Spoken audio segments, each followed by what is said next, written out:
অন্তর্বর্তীকালীন সরকার আসার পরে সে একটা রোডম্যাপ ঘোষণা করে দিত যে আমরা আগামী 6 মাসের মধ্যে যে ন্যূনতম সংস্কারগুলো না করলে নির্বাচন করা যাবে না সেগুলো করে ফেলছি, তারপরে কিন্তু একটা নির্বাচনের দিকে আমাদের যেতে হবে।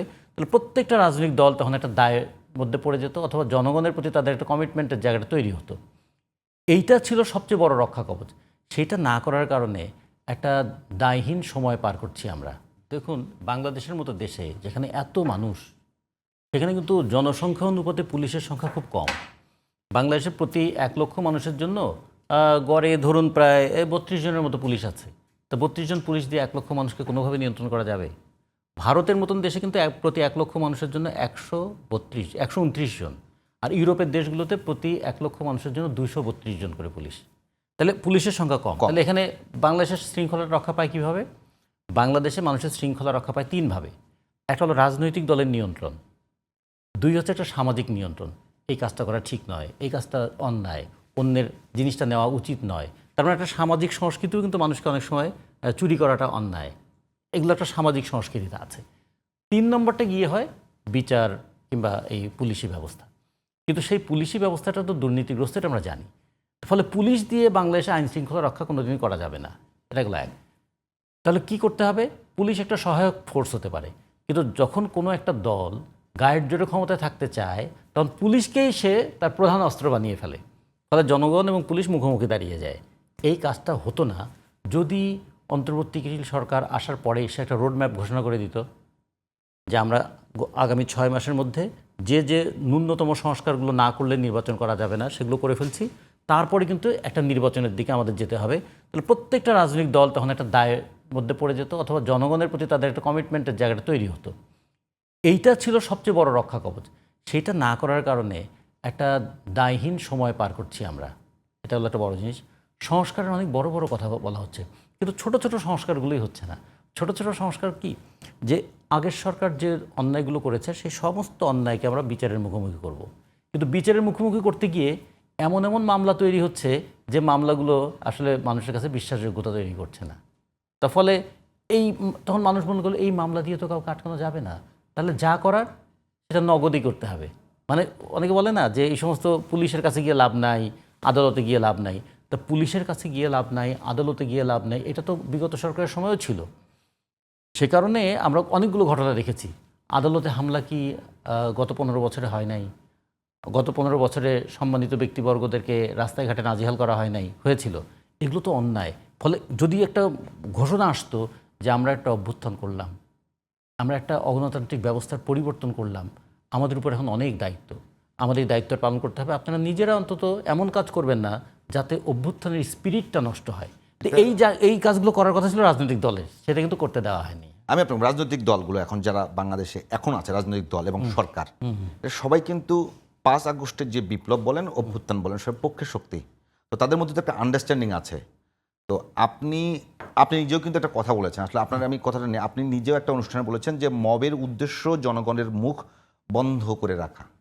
তা আসলে কি এই আন্ডারস্ট্যান্ডিংয়ের সমস্যা, নাকি আপনি যেটা বলেছেন যে মবটা ব্যবহার করা হচ্ছে এখানে গণতান্ত্রিক প্রক্রিয়াকে ব্যাহত করার জন্য? এবারের যে মব, তার আপনি যে একটা সিকোয়েন্সটা যদি খেয়াল করেন, কোন কোন বিষয় নিয়ে মব হচ্ছে এবং কখন কখন মব হচ্ছে, এবং মবের পিছনে কারা আছে, মবকে প্রশ্রয় দিচ্ছে কারা, এগুলো দেখুন। তাহলে দেখবেন যখনই কোনো একটা আলোচনা করে একটা আলোচনার জায়গা তৈরি হচ্ছে, তখন এমন একটা ঘটনা ঘটে যাচ্ছে, মানুষের অ্যাটেনশনটা ওইদিকে চলে যাচ্ছে। আমরা অনেক সময় মনে করি এগুলো কি অ্যাটেনশন ডাইভার্সনের জন্য। আচ্ছা ধরুন ছোট একটা ঘটনা, মানে এটা কি আপনার সমীকরণ? হ্যাঁ, সমীকরণে মনে হচ্ছে। যেমন ধরুন পত্রিকায় খবর এলো যে গত 14, 18 এবং 24-এর নির্বাচনের জন্য দায়ী যে প্রধান 3 নির্বাচন কমিশনার, তারা এখনও ধরাছোঁয়ার বাইরে। আচ্ছা, তা ধরাছোঁয়ার বাইরে, তারপরে তাদের নামে একটা মামলা হলো। তা মামলা হওয়ার পর প্রথম কাজটা কার ছিল? পুলিশের। পুলিশ গিয়ে মামলা অনুযায়ী তাদেরকে অ্যারেস্ট করবে।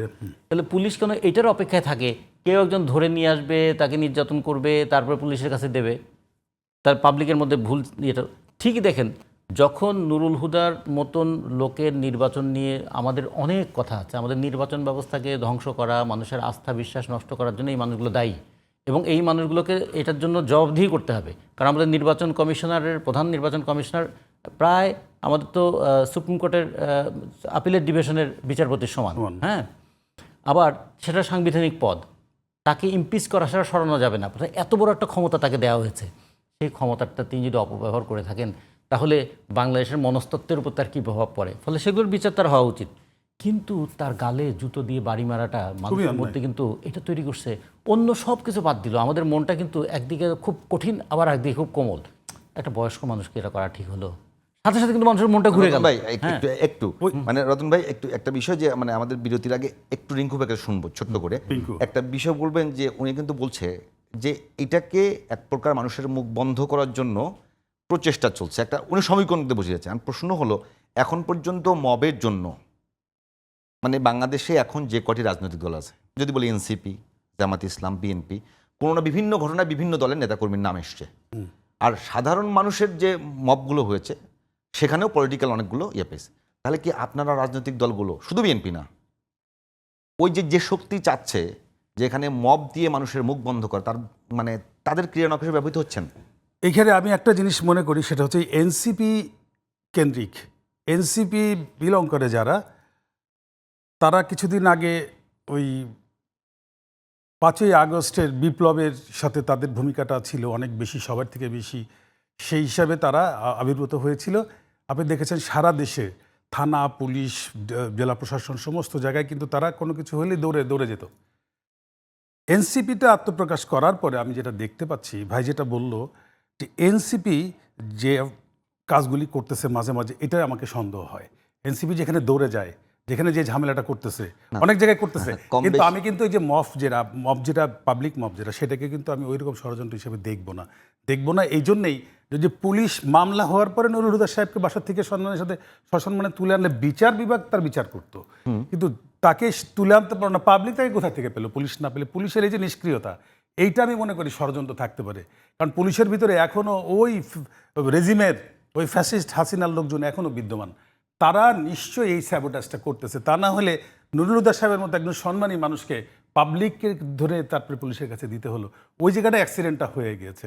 ওইটা হয়েছে হাসিনার 16 বছরে যে অত্যাচার করেছে, অত্যাচারের অতিষ্ঠ হয়ে মানুষের ভিতরে যে জ্বালা যন্ত্রণা, যে ক্ষোভ, এই ক্ষোভের থেকে এরকম একটা ঘটনা ঘটে গিয়েছে। যদিও এটা খুবই অন্যায় হয়েছে, এত বড় সম্মানী মানুষদেরকে অন্ততপক্ষে আইনের যেখানে তার মামলা হয়েছে, আইন তার বিচার করবে। আইন বিচার না করলে আপনারা তখন সেটা নিয়ে কথা বলি আমরা। কিন্তু এভাবে করে একজন সম্মানী মানুষকে রাস্তার মধ্যে হেনস্থা করা, এইটা জাতির জন্য কোনোভাবেই, সারা পৃথিবীর কাছে এটা কোনোভাবেই সম্মানের হইতে পারেন না। এটার জন্য আমার দল যেভাবে, আমি মনে করি দল যে কথা বলেছে, বিএনপি যে কথা বলেছে যে এই কাজগুলি বিএনপি ওন করে না, আমি ধন্যবাদ জানাই আমার দলকে। এটা কোনোভাবেই এটা ওন করার মতো কোনো জায়গাই নাই। আমি বলবো আজকে যারা টেলিভিশন সেটের সামনে আছেন, এই প্রজন্মের যারা আছেন, আমার সাথে যারা যুবদল করেছেন, ছাত্রদল করেছেন, আপনার এনসিপি যারা আছেন, সবাইকে বলি, এদেশের মানুষকে বলি, সম্মানী মানুষদেরকে কখনো অসম্মান করে কোনো ভালো কিছু অর্জন করা যায় না। হ্যাঁ, আইন আছে, আইনের হাতে আমরা তুলে দিতে পারি, কিন্তু অসম্মান করলে আজকের এই যে জিনিসটা ঘটেছে, এটাই অসম্মান করার কারণে কিন্তু আমরা কোথাও কিন্তু মুখ পাচ্ছি না পাচ্ছি দেশে, না পাচ্ছি সমাজে, না পাচ্ছি বিদেশে, কোনো জায়গায় কেউ অ্যাকসেপ্ট করে না। সুতরাং দয়া করে এই কাজটা আমরা আসুন আমরা ধন্যবাদ।